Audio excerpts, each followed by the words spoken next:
Thing. Okay. This is an interesting chapter for a couple reasons. One, there's a section that runs from verse 12 through verse 7, through 16. And that sounds completely different than the part that precedes it and the part that follows it. And there are some inconsistencies there. It starts off by saying, Moses, Moses talked with God face to face, just like a man, face to face. And then we get over in 17, and God said, "No, you cannot see my face, for man shall not see me and live." Well, apparently, whoever was writing that part didn't read the first part. And so, there's a real difference between what they're saying. Moses said to the Lord, "See, thou sayest to me, bring up this people, but thou hast not let me know whom thou wilt send with me. Yet thou hast said, I know you by name, and you have also found favor in my sight. Now therefore I pray thee, if I have found favor in thy sight, show me now the ways that I might know thee and find favor in thy sight. Consider too that this nation is thy people." So here we have Moses again negotiating with God, saying, these are your people. You let them out of Egypt. You've led them across the desert. You fed them. You gave them food. You gave them water. They're your people. Don't put it on me. Whatever they did it as your people. And so then the tenor changes when we get down to that verse 17 and on. The Lord and I will be gracious to whom I will be gracious, and will show mercy on whom I will show mercy. But he said, you cannot see my face, for man shall not see me and live. And the Lord said, behold, there is a place for me where you shall stand upon the rock. While my glory passes by, I will put you in a cleft of the rock and will cover you with my hand. So, God's saying, I'm going to cover your face and I'm going to pass by. Why he didn't say to Moses, close your eyes, count to 100. He just... Thought he'd peek. Hmm? Maybe he thought he'd peek. Yeah. So we have, now the story is, we see some changes in the story. We've got this tent of meeting. And Kathy, I don't know if you brought the book back this week, but if you saw the pictures in that book of the tent of meeting, it was not just a pup tent. It was a big tent. Mm-hmm. Well, the matter is, at this point, they haven't built the tent yet. This is a different tent, I think. Well... Because it says it's a tent of meeting, and Joshua stays there. But he's gotten the directions to build the tent, but he hasn't built it yet. Well, verse 7, it says, Moses used to take the tent and pitch it outside the camp, far from the camp, and he called it the tent of meeting. Yeah. And everyone who sought the Lord would go out by the tent of meeting, which was outside the camp. Whenever Moses went out to the tent, all the people rose up, and every man stood at his tent door and looked after Moses until he had gone into the tent. When Moses entered the tent, the pillar of cloud would descend and stand at the door of the tent, and the Lord would speak with Moses. And when all the people saw the pillar of cloud standing at the door of the tent, all the people would rise up and worship, every man at his tent door. That's a tent, it's not a tabernacle. Well, Yeah, it when sounds we like. get into chapter 34, then it starts talking about. They never gonna go build it. So, Right now, they haven't built it yet. so now we have this shuffle. I mean, because they talked about building the tent of meeting in chapter 31 Mhm. and 32. So now they're just talking about a tent. But it's interesting that when Moses goes into the tent, where do the people go? They enter their own tent, They stand at the door. stand at the door. But when Moses goes in, Mm-hmm. it says Yeah. they would go in theirs.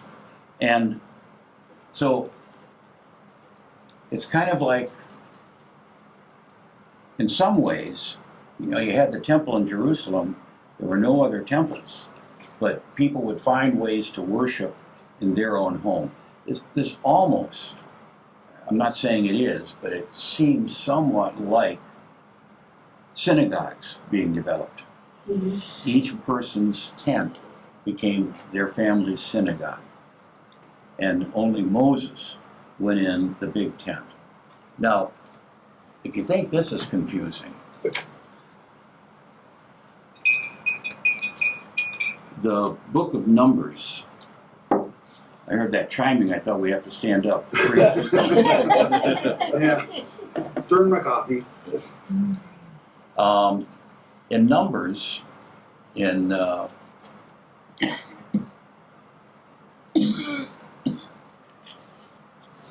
verse 7, or chapter 7, says, "On this day when Moses finished setting up the tabernacle and anointed and consecrated it with all the furnishing, and had anointed and consecrated the altar with all the utensils, the leaders of Israel, the heads of their fathers' houses, the leaders of the tribes, who were those who were unnumbered, offered and brought their offerings before the Lord, 6 covered wagons and 12 oxen, a wagon for every 2 of the leaders, and 1 each for the oxen they offered before the tabernacle." So here we have a different story about the tabernacle. And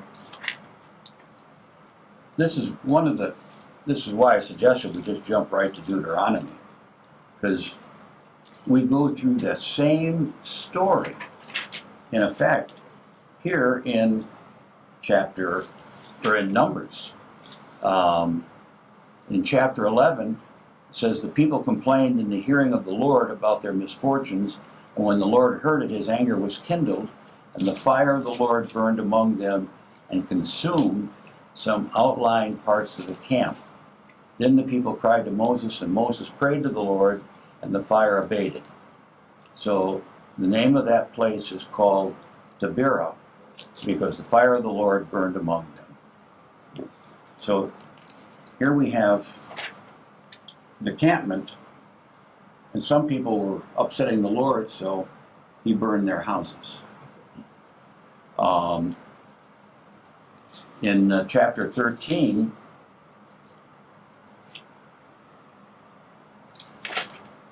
I'm going to go to 14. "Then the congregation raised a loud cry, and the people wept that night, and all the people of Israel murmured against Moses and Aaron. And the whole congregation said to them, 'Would that we have died in the land of Egypt.'" Sound familiar? Mm-hmm. That's the murmuring that we read about in Exodus. And then they said to one another, "Let us choose a captain and go back to Egypt." Well, that wasn't mentioned in Exodus, but you would almost assume that if people were not happy, so let's go back to Exodus. Let's go back to Egypt. So we've got this same story told again in the book of Numbers, but it's not quite the same. And this becomes really frustrating for biblical scholars, because how do they know what's true?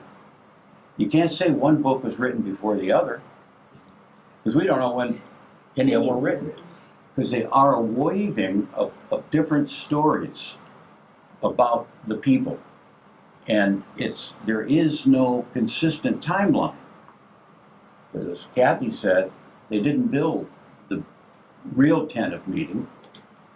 That comes later. But now, they already talked about that. Now we get to 33, and Moses just pitching a tent. And whenever God speaks to him, he comes in a pillar of cloud. And it says, when Moses talked to God, it was just like talking to a good friend. They were talking face to face. Then we get towards the end of chapter 33, God says, "You cannot see my face, for a man shall not see me and live." Mhm. So, what was it? This whole thing about how does God reveal himself? Can you really see God? Well, we believe as Trinitarians that we see God personified in Jesus. Why can't we see God face to face? How do you see something that's infinite? We can't even understand something that's infinite. We have a hard time understanding something that's 20 miles away. So here we have, the struggle continues. Now we're going to go into 34, and that had as many questionable passages as 33. So take us into 34. Now the Lord said to Moses, "Cut out for yourself 2 stone tablets like the former ones, and I will write on the tablets the words that were on the former tablets which you shattered.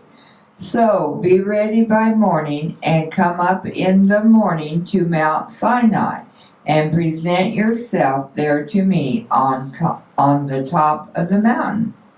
No man is to come up with you, nor let any man be seen anywhere on the mountain. Even the flocks and the herds may not graze in front of that mountain."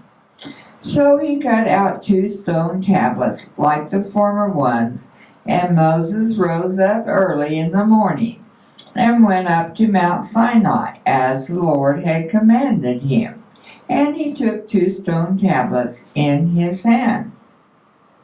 The Lord descended in the cloud and stood there with him, as he called upon the name of the Lord. Then the Lord passed by in front of him and proclaimed, the Lord God, compassionate and gracious, slow to anger and abounding in loving kindness and truth, who keeps loving kindness for thousands, who forgives iniquity, transgression, and sin. Yet he will by no means leave the guilty unpunished, visiting the iniquity of fathers on the children and on the grandchildren to the 3rd and 4th generations. Okay, let's pause there for just a minute. Okay. You find something interesting in that? It says God is a very patient and loving person, forgiving iniquity, rebellion, and sin. But he doesn't ignore sin. That's kind of like the, you apologize to someone, they say, okay, I forgive you, just you forget about it, but no, I'm not going to forget about it. So, here, God is still miffed that they built the golden calf. And he says, he doesn't ignore sin. He holds the sons and grandsons responsible for a father's sins to the 3rd and even 4th generation. That is really holding on to anger. To me, I call Holding a that, grudge. holding a grudge, yeah. I mean, what if the kids had nothing to do with it? They become then like, who am I trying to think of that had all the evil inflicted on them? Job. Yeah. Job was the one that had all his family taken and his goods and his tent and everything. And he kept saying, "Why me? Why me, Lord?" Mhm. Well, it was a bet. Okay, yeah, go ahead. Mark. Moses made haste to bow low towards the earth and worship. He said, "If now I have found favor in your sight, O Lord, I pray let the Lord go along in our midst, even though the people are so obstinate, and pardon our iniquity and our sin, and take us as your own possession." Then God said, "Behold, I am going to make a covenant before all your people. I will perform miracles which have not been produced in all the earth, nor among any of the nations, and all the people among whom you live will see the working of the Lord. For it is a fearful thing that I am going to perform with you. Be sure to observe what I am commanding you this day. Behold, I am going to drive out the Amorite before you, and the Canaanite, and the Hittite, the Parasites. Oh, Parasites. Perizzites, the Hivite, and the Jebusite. Watch yourself that you make no covenant with the inhabitants of the land into which you are going, or it will become a snare in your midst. But rather you are to tear down their altars and smash their sacred pillars and cut down their Asherim. For you shall not worship any other god, for the Lord, whose name is jealous, is a jealous God. Otherwise you might make a covenant with the inhabitants of the land, and they would play the harlot, which their gods, and sacrifice to their gods, and someone might invite you to eat of his sacrifice. And you might take some of his daughters for your sons, and his daughters might play the harlot with their gods, and cause your sons also to play the harlot with their gods. Okay, let's pause there for just a minute. Okay. The message is a little bit more frank.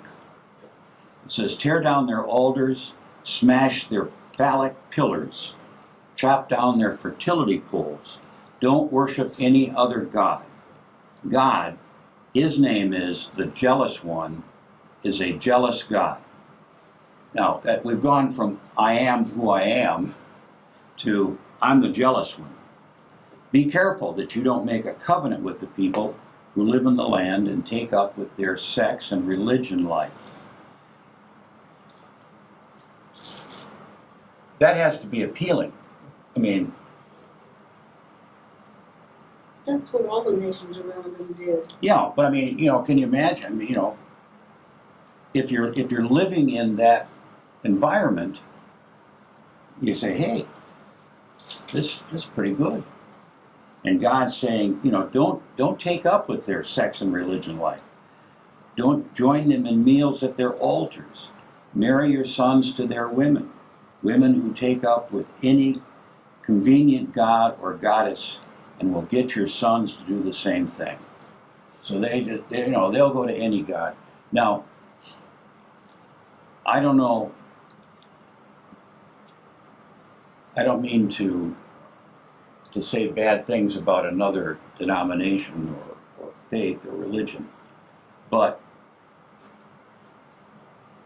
the Mormons, they believed in multiple marriage so that you could have more kids. Mm-hmm. And that whole fertility thing plays into that. So, I'm not trying to say Mormons are bad people, but this is the kind of thing God was warning them about. don't fall in love with that kind of thing, because that can lead you astray. And you remember, my name is the jealous one. To me, it's hunger of the flesh. Yes, yes. So, and I don't just to pick on the Mormons, but the Muslims are,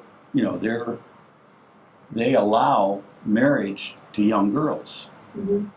Old men marrying 10, 12, 13-year-old kids. It's like Hollywood.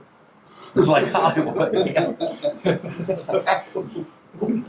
So, good one. Yeah, that's true. So, you can see why this for these pagan religions, that sex had to be a pretty important thing. I mean, The Romans had the Vestal virgins, mhm, and guys went and played with them. yeah, but they weren't virgins after that. No, Vestal, I mean, it's like, I know a woman who was a virgin 6 times. Okay. You gonna say something else, Kathy? no. Not after that. So when Mr. Big Red, I was thinking about the Muslims coming into our society, Mhm. and the devout ones anyway, wanting nothing to do with our society. Right. They want to turn our society into, Well, some do, yeah. yeah. I So, mean, is this part of their tradition also? The Torah, yeah, the yeah, Old Testament? yes, to some extent. But the They interpret it differently. the book of Muhammad, the writings of Muhammad is, The Quran. the Quran. But But is that basically a parallel to our New Testament? I mean, that, that was after the initial, that was when, that was Muhammad's add-on. yes. And Muhammad took, I think, a 12 or 13-year-old girl as his wife. So, I mean, so if he's going to write something, he's going to say, there's nothing wrong with marrying a 12-year-old girl, because he had done it. So, all right, Any? ready. You shall make for yourself no molten gods. You shall observe the feast of unleavened bread. For 7 days you are to eat unleavened bread, as I commanded you. At the appointed time in the month of Abib, for in the mouth of Abib you came out of Egypt. The first offspring from every womb belongs to me, and all your male livestock, the first offspring from cattle and sheep. You shall redeem with a lamb the first offspring from a donkey, and if you do not redeem it, then you shall break its neck. You shall redeem all the firstborn of your sons. None shall appear before me empty-handed. You shall work 6 days, but on the 7th day you shall rest, even during plowing time and harvest. You shall rest. You shall celebrate the feast of weeks, that is, the first fruits of the wheat harvest, and the feast of ingathering at the turn of the year. 3 times a year all your males are to appear before the Lord God, the God of Israel. For I will drive out nations before you and enlarge your borders, and no man shall covet your land when you go up 3 times a year to appear before the Lord your God. You shall not offer the blood of my sacrifice with leavened bread, nor is it is the sacrifice of the feast of the Passover to be left over until morning. You shall bring the very first of the first fruits of your soil into the house of the Lord your God. You shall not boil a young goat in its mother's milk. Then the Lord said to Moses, write down these words, for in accordance with these words I have made a covenant with you and with Israel. So he was there with the Lord 40 days and 40 nights. For he did not eat bread or drink water. And he wrote on the tablets the words of the covenant, the 10 Commandments. It came about when Moses was coming down from Mount Sinai, and the 2 tablets of the testimony were in Moses' hand as he was coming down from the mountain. Now Moses did not know that the skin of his face shone because of his speaking with him. So when Aaron and all the sons of Israel saw Moses, behold, the skin of his face shone, and they were afraid to come near him. Then Moses called to them, and Aaron and all the rulers in the congregation returned to him, and Moses spoke to them. Afterwards all the sons of Israel came near, and he commanded them to do everything that the Lord had spoken to him on Mount Sinai. When Moses had finished speaking with them, he put a veil over his face. But whenever Moses went in before the Lord to speak with him, he would take off the veil until he came out. And whenever he came out and spoke to the sons of Israel what he had been commanded, the sons of Israel would see the face of Moses, that the skin of Moses' face shone. So Moses would replace the veil over his face until he went in to speak with him. Okay. I noticed something. The first time they got the tablets of stone, God wrote them. Mhm. This time, Moses Moses wrote is writing. God didn't do it a second. That's right. So I did it once. I'm not doing it again. And the message in their translation says, and he wrote on the tablets the words of the covenant, the 10 words. The belief has been that God didn't write all that. You shall not have any other gods before me. Honor your mother and father. All that additional stuff. They were just 10 words.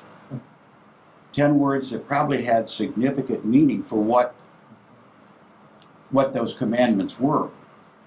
So God cut Moses some slack. He didn't make him carve all those words out of the stone. The original keywords in an essay. That's right. In a sermon, that would be called the subject sentence. Now, those earlier parts, verse 17 and following, don't make molten gods for yourselves. Does that sound like something you've heard before? That's the book of the covenant. Yeah.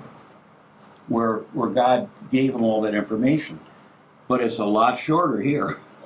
The book of the covenant took about 2 chapters, I think, when we first ran into it here in Exodus. And, now God's having Moses carve these words out of stone, and he didn't eat and drink for 40 days. How he got carried those stones down after not drinking, what do they say? You can go a long time without eating, but if you don't have water... 3 days, I think. Yeah, that's what I thought it was, 3 days. Yeah. And now when he comes down with the tablets, unlike the first time, now his face is glowing.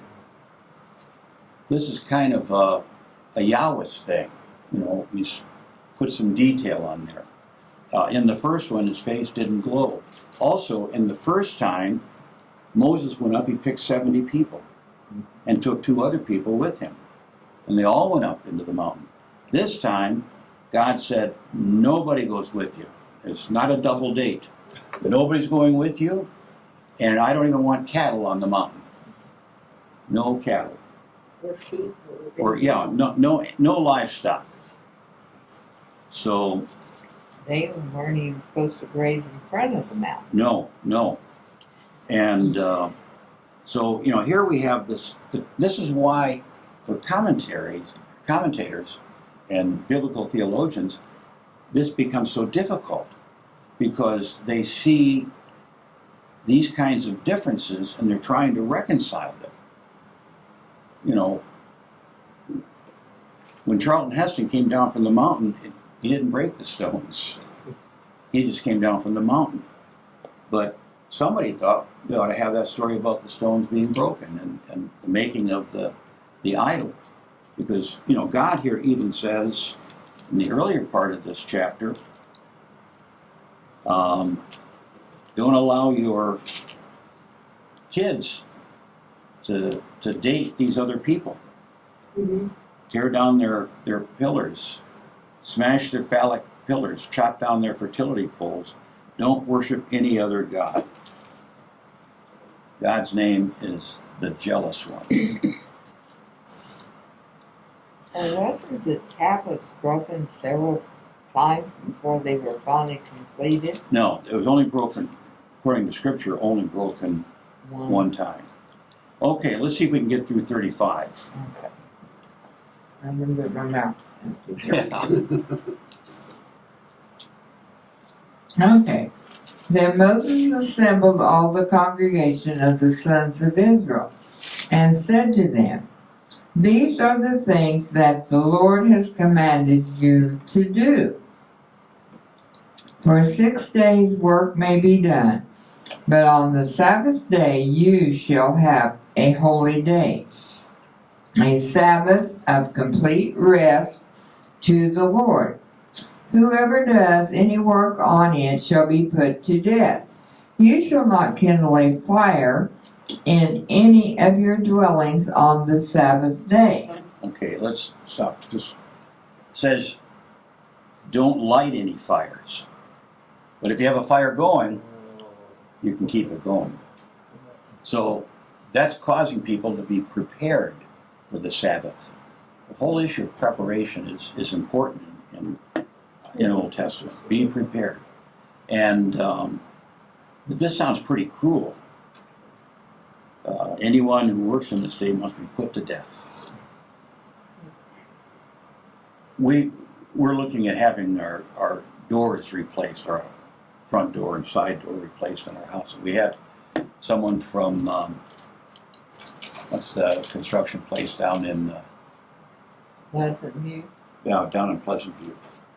Well, it's Pleasant View. The Miller Contracting? No, Pleasant View. No, Pleasant View Homes or something. Anyway. yeah, I know But right where it is. I was talking with this guy, and I said to him, are you Amish? He goes, well, Amish, Mennonite. He said, I'm not really Amish, I'm a Mennonite. I said, that's what I meant to say.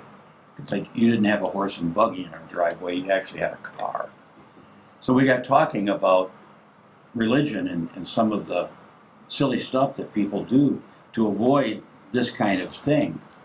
And I told him about my friend who used to go around in the Jewish community and turn on the television so they could watch football in the fall and change the channels and put the dinner in the oven.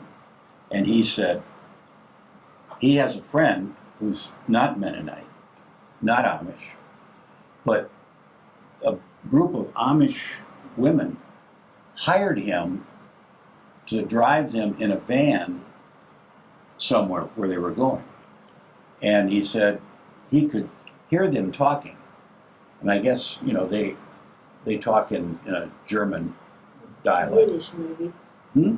Yiddish. No, that's No. No, Jewish. German. Yeah, Low German. German. Yeah. And he could understand it. And he said, they're saying, I feel sorry for this guy driving this because he's going to burn in hell.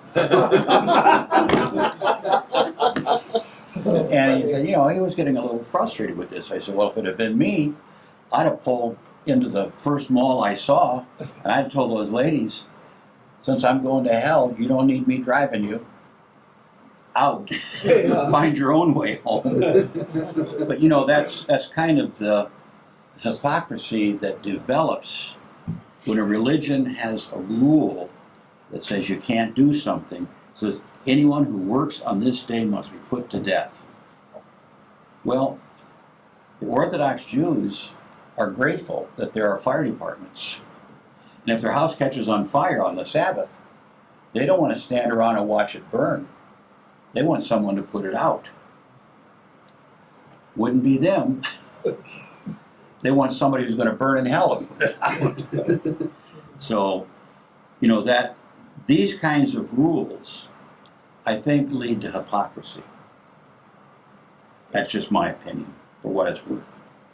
Just remember, I have 3 years of theological education and 55 years of experience as an ordained minister. Well, And a couple other master's degrees, but if you want to believe something else. well, nowadays with all the stores and stuff being open, That's right. all of us is either worked or shopped on a Sunday. I know I worked many a Sundays. Yeah. Well, you know, as I say, I've been ordained for 55 years.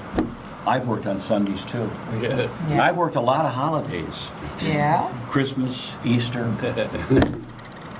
Okay, let's get to a minister's favorite thing, offerings. Okay. Moses spoke to all the congregation of the sons of Israel, saying, This is a thing which the Lord has commanded, saying, Take from among you a contribution to the Lord.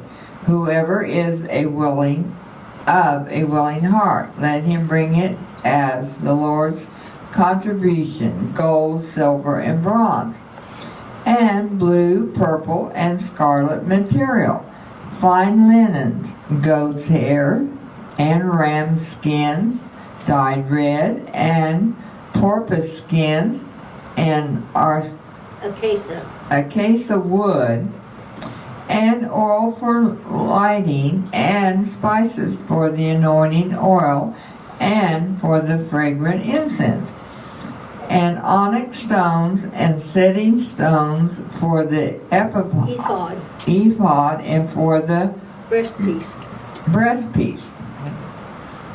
Let every skillful man among you come and make all that the Lord has commanded. The tabernacle, its tent and its covering, its hooks and its boards, its bars, its pillars and its sockets, the ark and its poles, the mercy seat and the curtain of the screen, the table and its poles, and all the utensils and the bread of the presence. The lampstand also for the light and its utensils and its lamps, and the oil for the light, and an altar of incense and its poles, and the anointing oil, and the fragrant incense, and the screen for the doorway at the entrance of the tabernacle.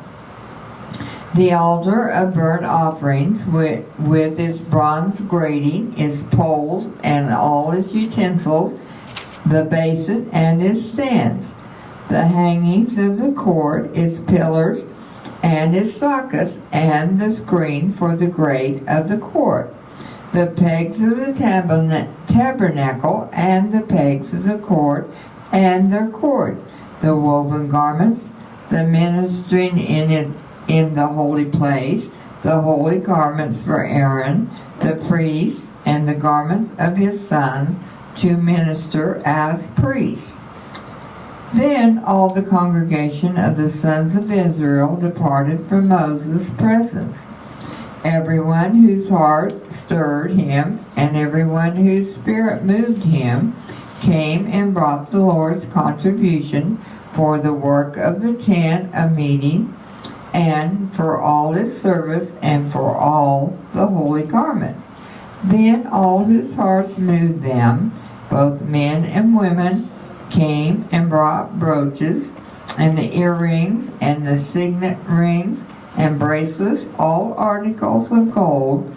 So did every man who presented an offering of gold to the Lord.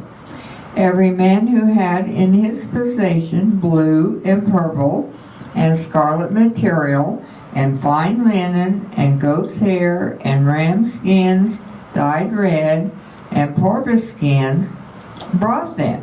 Everyone who could make a contribution of silver and bronze brought the Lord's contribution, and every man who had in his possession acacia wood for any work of the service brought it.